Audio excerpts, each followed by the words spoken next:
La parole d'aujourd'hui, ça va être dans 1 Chronique 16, de 15 à 16.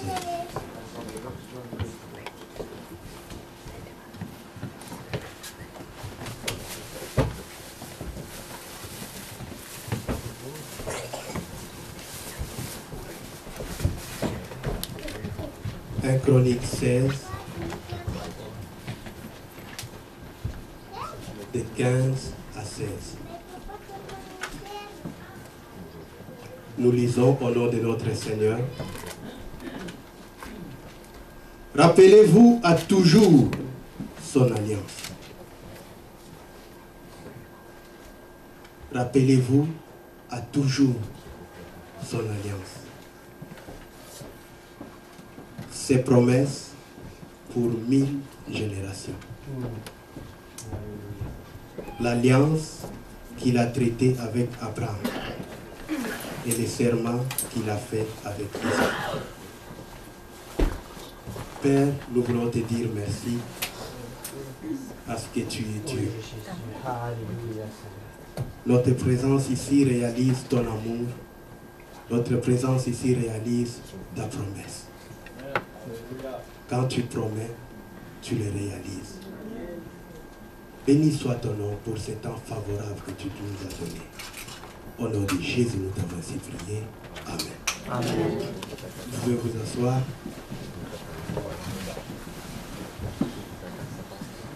Vous m'excuserez un peu pour la voix, parce que je suis en processus de guérison. Mais avec Dieu, je sais que je suis guéri.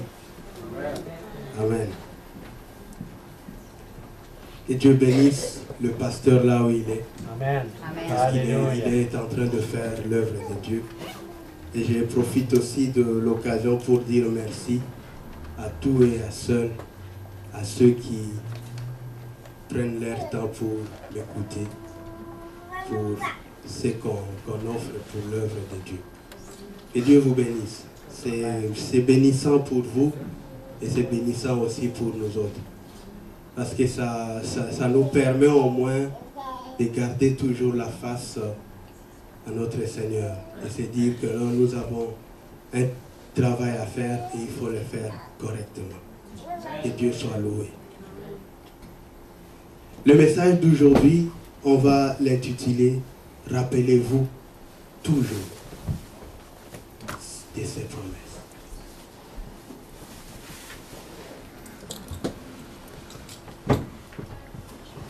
Qu'on se rappelle toujours des promesses de Dieu. Aujourd'hui, bien sûr, on est là dans d'autres églises, on parlerait des temps de l'Avent. C'est comme l'attente d'un roi. L'attente de la venue de quelqu'un. Quelqu'un de très, très important. D'un roi. C'est exactement la période dans laquelle on est. Dieu avait promis à des gens. Il a promis la restauration à Israël. Alléluia.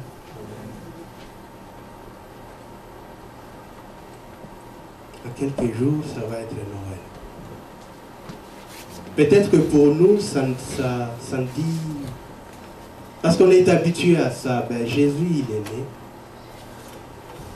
On sait qu'il est né.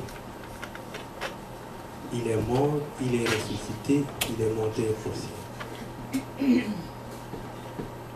Mais Noël, en réalité, c'est la réponse d'une promesse.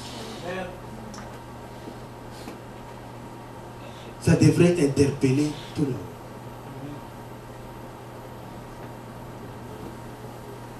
Noël, c'est la réponse d'une promesse. Alléluia. Amen. Le Seigneur tient à sa parole.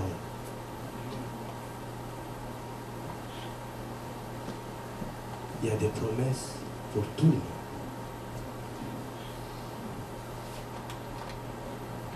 Mais quand nous savons que Dieu tient à sa parole, c'est vraiment une joie pour nous. Et ça devient un peu une façon pour nous de nous dire, si bientôt ça va être Noël, si Jésus est né, cela signifie que tout ce qu'il y a comme promesse dans la Bible s'accomplit.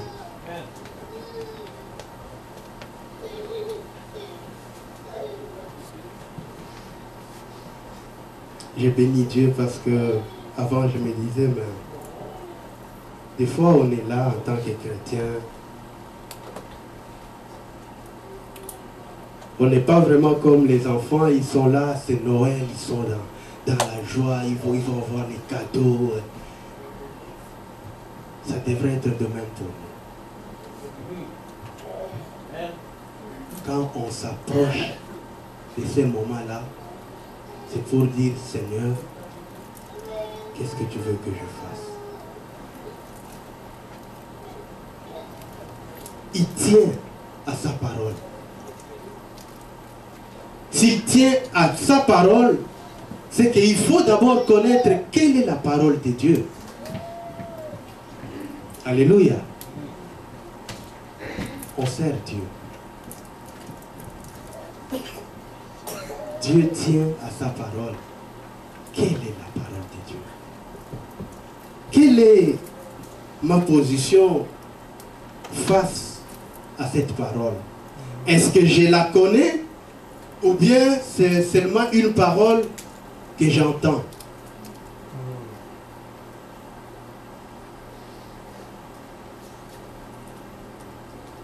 Si je la connais, est-ce que je la comprends? Nous sommes rendus à la fin de l'année. C'est le moment de faire le bilan. On doit se rappeler toujours des promesses de Dieu. Quelle est ma position face à cette parole? Est-ce que je connais vraiment cette parole? Est-ce que je la maîtrise vraiment? Est-ce que je demande vraiment la révélation pour cette parole? Ou bien je dis tout simplement la parole de Dieu. Le Seigneur tient à sa parole.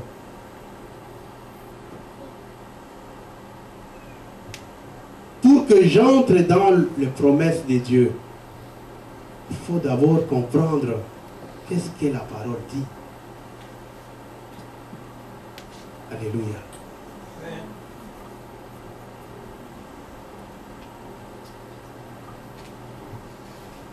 Dieu tient à sa parole. Si tu veux avoir Dieu, il faut aller chercher sa parole. Qui dit sa parole? Alléluia. J'aurais souhaité qu'on puisse comprendre mieux le sens dans lequel je veux aborder les choses. C'est parce que dans l'ancien temps, il y avait aussi des gens comme nous, le peuple d'Israël. On parlait de la venue de Jésus. Il y a des gens qui croyaient. Il y a des gens au début aussi qui étaient dans cette ferveur-là, qui croyaient. Mais il y en a d'autres qui avaient perdu l'espoir. Pourquoi j'insiste là-dessus? Parce que nous savons que Jésus est mort, il est ressuscité, il est monté. Mais nous avons une autre promesse. Et c'est important qu'on y revienne là-dessus. Pour que dans les derniers moments, qu'on soit ensemble. Alléluia. On fête Noël, mais il y a un temps où Jésus n'était pas né. Personne. Peut-être il y en a d'autres qui avaient des doutes qu'il allait naître. Mais il y avait un poignet de gens qui y croyaient. Fin de fin, il est né. Parce que Dieu, quand il dit, ça s'accomplit.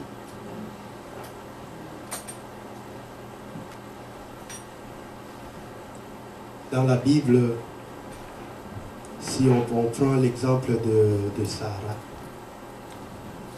Sarah avait confiance. Elle avait confiance à la parole de Dieu. Et Dieu l'a bénie. Il faut d'abord connaître la parole. C'est comme ça que j'exhorte chacun qu'on puisse prendre cette résolution de ne pas seulement lire la Bible, mais de demander la révélation de Dieu. Parce que cette même livre, cette même Bible que nous lisons, 2-3 personnes peuvent la lire, mais l'interprétation, si on n'a pas la révélation de Dieu, on peut interpréter d'une manière différente. Mais si on est révélé, si on a la révélation de Dieu, on va interpréter la Bible de la manière où ça va aller toucher quelqu'un pour que son esprit, son âme soit transformée.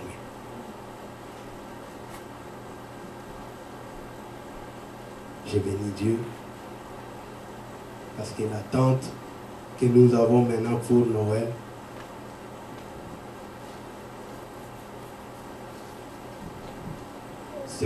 c'est comme pour nous un moment où on s'est dit, on croit à l'espérance, à quelque chose qui va arriver, mais qui n'est pas encore arrivé. Les temps d'attente à l'accomplissement d'une promesse, c'est les temps qu'il faut normalement mettre à profit. C'est la distance qui nous sépare pour dire que non, la promesse s'est accomplie. Et ces temps-là, comment je vais le mettre à profit? Dieu, il tient à sa parole. Quand il promet, il les réalise. Amen. Avec les enfants d'Israël, il avait promis. Et il connaissait le cœur des enfants d'Israël. Il ne les a pas laissés comme ça. Il a mis un plan, comment ça va se dérouler. Parce qu'il savait qu'il avait affaire à des gens peut-être qui avaient perdu l'espoir.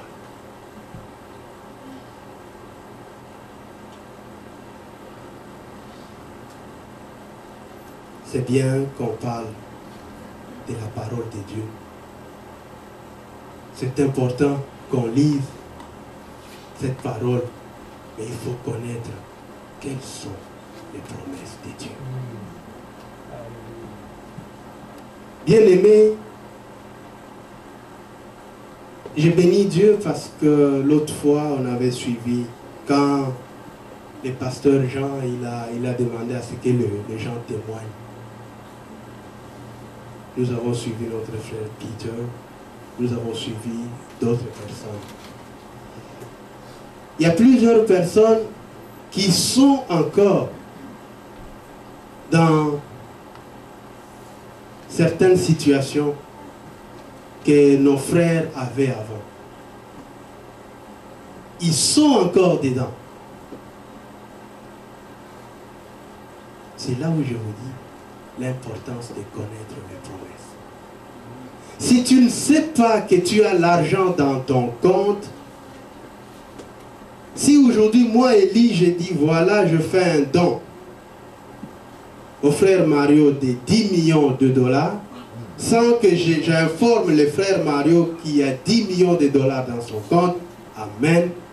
Amen. Dieu est merveilleux.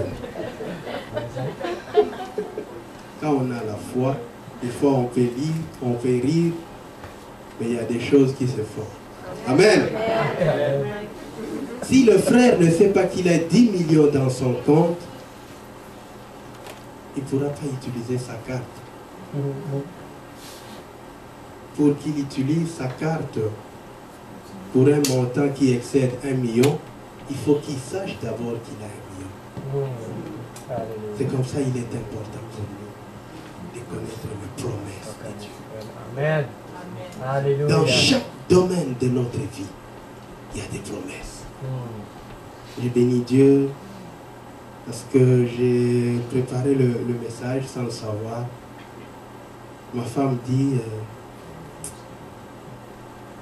j'ai trouvé quelque chose, l'alphabet des promesses. L'alphabet des promesses. Ça commence par A, B jusqu'à Z. Et j'ai pris ça, j'ai trouvé ça intéressant. Je disais, mais si ils sont arrivés à faire l'alphabet de promesses, c'est que chacun peut faire son alphabet de promesses. Alléluia. Et prendre ça pour n'importe quelle situation de la vie, il dit, il y a une promesse pour moi.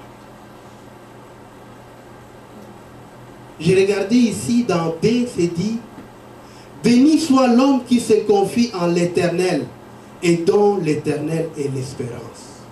Alléluia. Même si tu passes de moments, je ne sais, difficiles, tu vois que ça ne marche pas, mais quand tu vois ça, tu dis, ça c'est quoi? Ça c'est une promesse de Dieu. Et Dieu, il tient à sa parole. Sa parole, quand elle sort, elle ne sort jamais sans produire des effets. Je crois à cette parole et je la reçois au nom de Jésus. Amen. Et je sais qu'elle est déjà accomplie. Parce que cette parole a été réalisée avant que moi, Élie, je ne sois né. C'est comme ça que j'ai dit à la maladie hier soir. Maladie, demain, j'ai quelque chose à faire pour le Seigneur. Ce corps a été fait par Dieu. Et je confesse au nom de Jésus que je suis guéri et que demain, je vais être devant pour prêcher. Amen. Amen. Alléluia. Je suis là et je prêche. Que Dieu soit loué. Amen.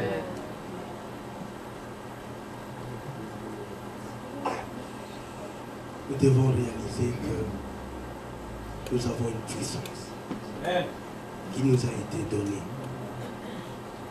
Dans la parole de Dieu, il y a tout pour nous. Il y a des promesses pour nous. La première des choses que nous devons savoir, Dieu tient à sa parole. Et nous devons lire cette parole-là. Si nous lisons cette parole, nous devons maintenant chercher quelles sont les promesses qui nous concernent, qui sont dans la parole. Et dans ce que nous faisons, il faut qu'on réalise premièrement ce qui est écrit dans la Bible. Cherchez d'abord les royaumes des cieux et le reste vous sera donné par Dieu. Dans tout ce que nous faisons, il faut qu'on mette à l'avance les royaumes de Dieu. Qu'on travaille d'abord pour la gloire de Dieu. J'ai béni Dieu. Ça, c'est une très grande église. Une église où vous voyez, les gens travaillent avec le cœur. Ils donnent. Ils donnent de leur temps, de leur avoir, de leur présence, la sympathie, tout. Vous allez trouver ça ici. Alléluia. C'est ce que Dieu veut. Amen. C'est ce que Dieu veut.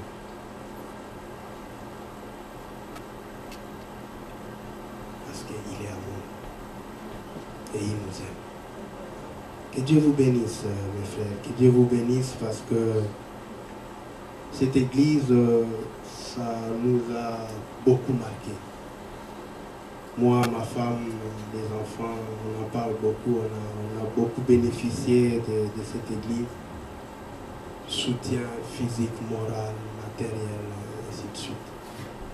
La chaleur qu'on a entre frères et sœurs. Et c'est important qu'on ne garde pas ça seulement pour nous autres.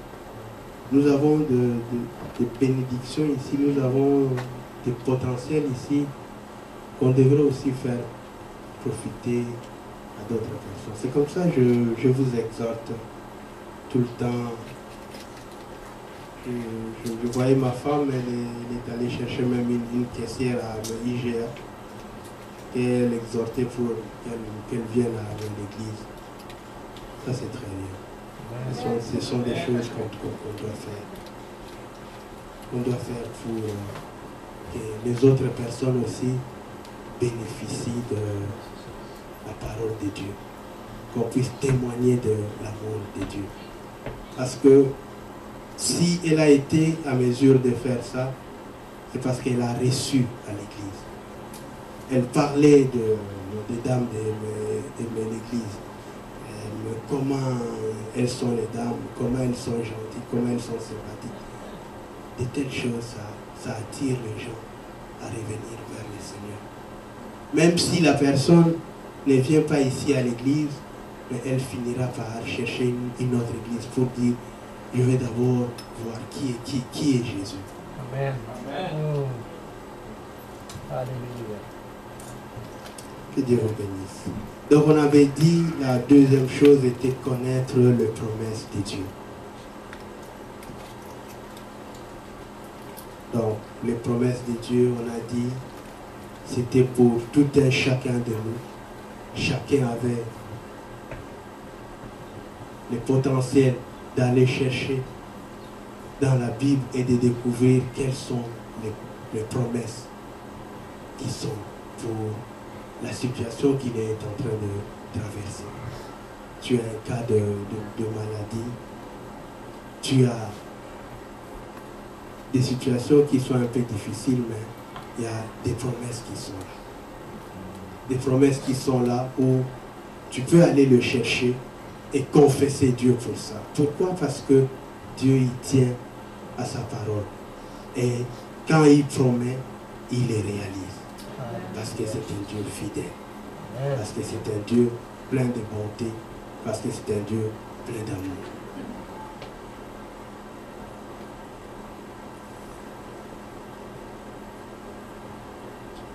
Il y a aussi la troisième chose, il faut croire. Alléluia. La parole de Dieu, oui. Connaître la parole de Dieu, oui. Connaître les promesses de Dieu, oui. Mais il faut croire. Amen. La foi, c'est une des choses qui, en tant que chrétien, on doit y travailler. Qu'on demande à Dieu de nous donner encore la foi. Parce qu'il n'y a que ça. Il n'y a que ça qui peut faire en sorte que tout marche. On peut lire la Bible. On peut connaître les promesses. Toutes les promesses qui sont dans la Bible. Si nous n'avons pas la foi, rien ne marche. Il arrive des fois, tu es là, alléluia, waouh, oh merci Seigneur, tu es bon. Mais quand les situations difficiles arrivent, pouf, on ne reconnaît plus la personne.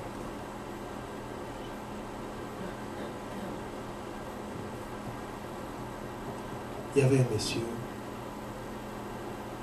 c'était un monsieur très riche. Il avait beaucoup d'argent. Il donnait beaucoup à l'église. Il était marié. Il a plu à Dieu que sa femme puisse rendre là. Il était resté seul. Il avait une fille unique. Alléluia.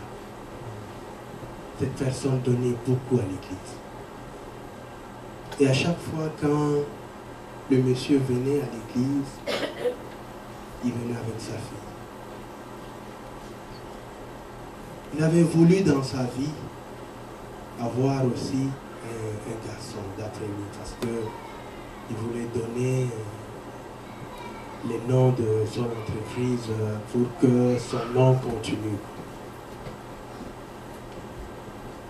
Il a eu une fille unique. Chaque fois quand il venait à l'église, il disait, le pasteur de l'église, c'est ma fille, je demande à Dieu, quand elle va être grande, qu'elle se marie, que son premier fils, son premier enfant soit un garçon. C'est à lui que je vais léguer tout. Alléluia. Des fois, quand on parle, Dieu, il prend nos paroles. On oublie qu'on a parlé. Tu dis quelque chose, Dieu, il prend. Et les messieurs étaient partis. Non, pas ils étaient partis. Ils avaient invité un jour à aller à l'église un autre pasteur qui est venu. On demandait aux gens qui avaient des problèmes pour qu'on puisse prier pour eux. Ah, les messieurs étaient en avant. L'autre pasteur n'a pas commencé à prier. Il dit, j'ai quelque chose pour toi. Il dit, non, Dieu me dit qu'il a exaucé déjà ta demande. Tu auras un héritier.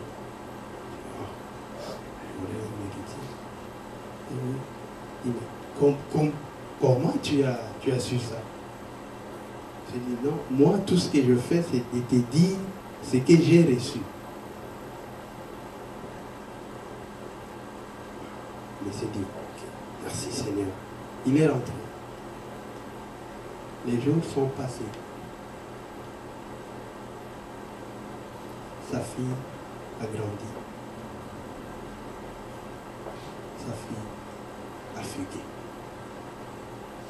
La fille a quitté la maison.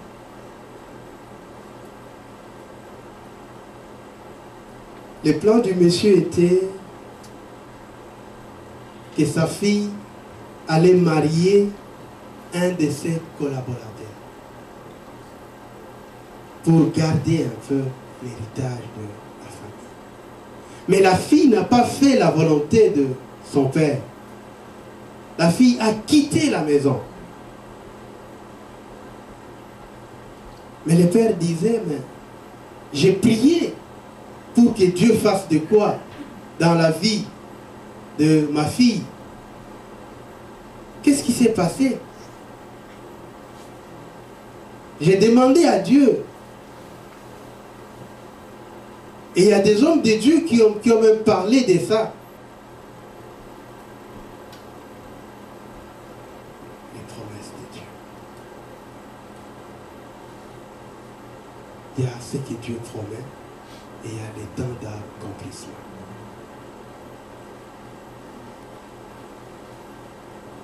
La fille, dans la vie où elle était partie, ça n'a pas bien marché. Elle est tombée enceinte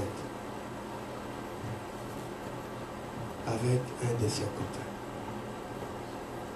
Mais le copain est décédé.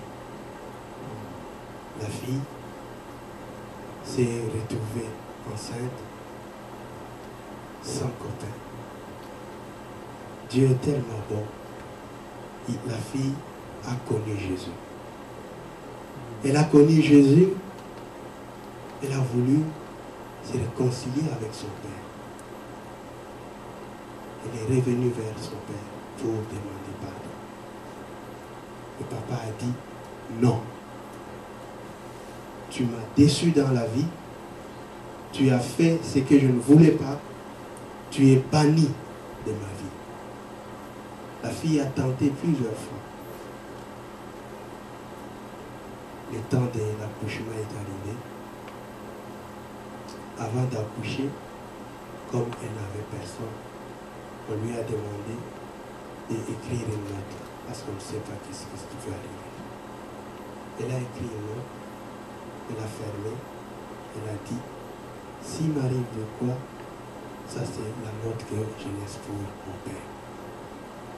Mais si mon enfant naissait, vous allez lui donner le nom de mon père. L'accouchement a été difficile. La fille est décédée. L'enfant est né. On a donné le nom de son père. Il fallait qu'on retrouve une parenté de la fille. On a cherché, on a trouvé son père. Il lui a dit, monsieur, votre enfant a accouché, mais elle est décédée. Non, mon enfant, bien-aimé, Dieu nous aime. Les voix du Seigneur ne sont pas nos voix. Dieu, quand il fait promesse, c'est lui qui fait promesse. C'est lui qui est le maître des circonstances et des temps. Ne cherche pas à prendre tes voix à toi, faire comme si ce sont les voix du Seigneur pour l'accomplissement de tes promesses. Le monsieur est arrivé à l'hôpital. Il a regardé sa fille, il n'en revenait pas. On dit, voilà l'enfant. Son nom c'est... Il portait le même nom. C'était un garçon. C'est ce que le monsieur avait demandé. Alléluia. Nos paroles. Dieu répond. Écoutez la suite. Il a pris l'enfant. L'enfant a ouvert les yeux. L'enfant a souri. L'enfant est décédé.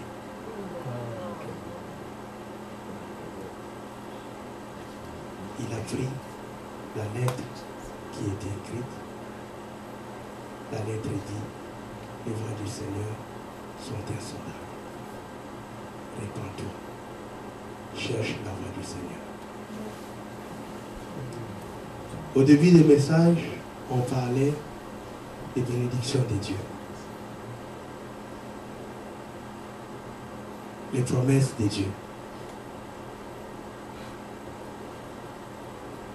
Dieu, quand il a promis la venue du Seigneur, le royaume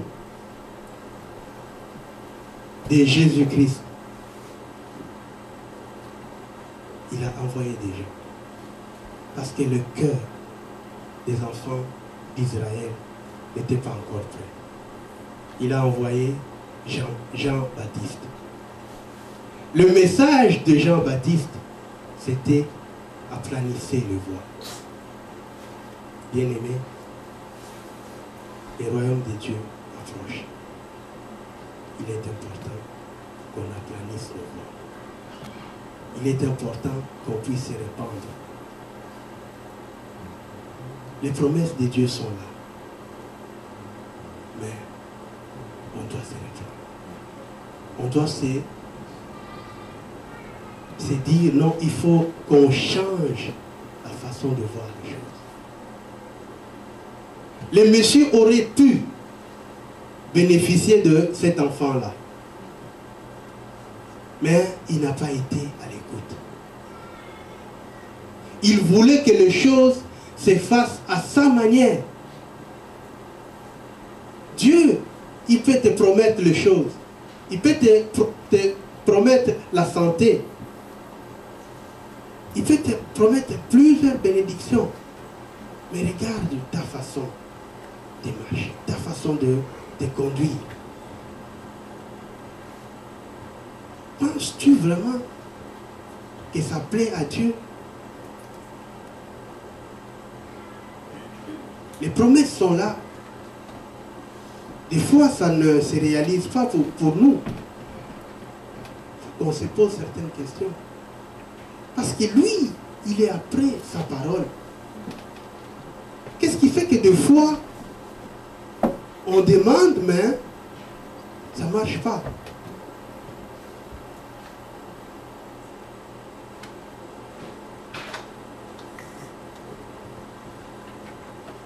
Cette histoire, quand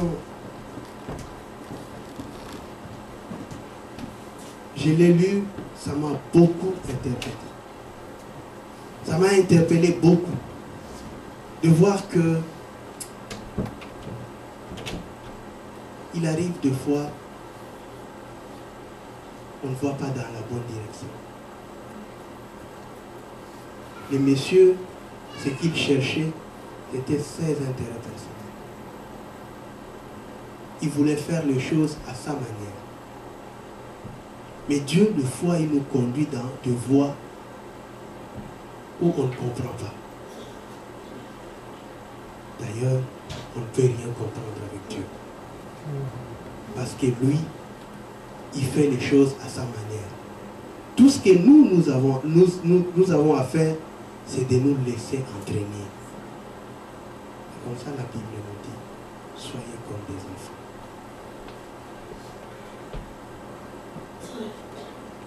Quand on arrivera à être comme des enfants, c'est à ce moment-là qu'on va entrer dans les promesses de Dieu. Un enfant, quand on lui promet, la première des choses, il dit, papa m'a dit, et l'enfant a confiance. Donc ça devient automatique.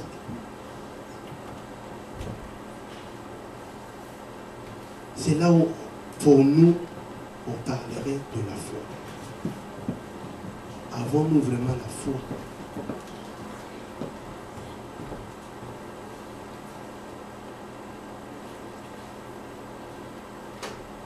Le monsieur avait demandé à Dieu, mais il n'avait pas voulu laisser Dieu faire les choses. Il y a certaines choses qui peuvent arriver dans ta vie avec tes enfants. Tout ce que tu as à faire, c'est de dire, Seigneur, j'abandonne les choses entre tes mains. Pourquoi? Parce que la Bible déclare, tout concourt au bien de ceux qui aiment Dieu. Dieu, il peut prendre des détours. Parce qu'il sait comment ça va se terminer. Mais il est important pour nous de rester fidèles à la parole. Même si les choses se compliquent, mais nous devons rester fidèles à la parole, à ce que la parole nous demande. L'enfant a quitté. L'enfant a fait fugue. Tout ce que nous avons à faire, c'est de prier Dieu. Alléluia. La force, c'est la prière. C'est dans la prière qu'on reçoit tout. C'est dans la prière qu'on a la faveur de Dieu. C'est dans la prière où les situations ils peuvent être difficiles. Mais dans la prière, on dit les promesses de Dieu sont là. Et nous avons la foi. Et ça va s'accomplir pour nous.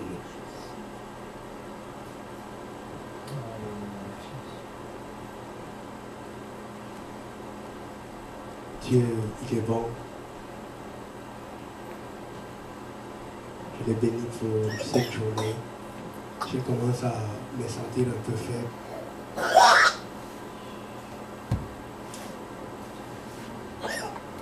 Je bénis ces moments que nous avons passés ici.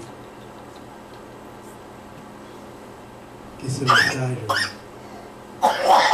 nous aide à nous souvenir toujours de ses promesses qu'il a pour nous.